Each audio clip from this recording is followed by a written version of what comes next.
ઘોઘા જકાતનાકા પાસે two wheeler bike ચાલક નશાની હાલતમાં ભાન ભૂલ્યો। તારીખ 8-3-2026ના રોજ મોડી રાત્રે ઘોઘા રોરો ફેરી રોડ ઉપર જકાતનાકા પાસે નશાની હાલતમાં ટુ વ્હીલર બાઇક ચાલકે ટુ વ્હીલર બાઇક પર કાબુ ગુમાવતા સર્જાયો અકસ્માત।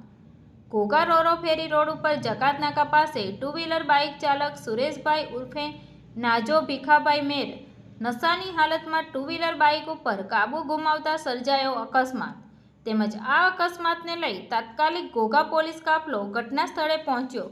આ અકસ્માત સર્જાતા ઇજાગ્રસ્ત યુવકને પોલીસ વાનમાં ઘોઘા CHC હોસ્પિટલ ખાતે લઈ જવામાં આવ્યો। તંત્રી મહેબૂબ પ્રભાઈ સાથે news reader Sneha Patel, Tapasvi Gujarat news, Ghogha.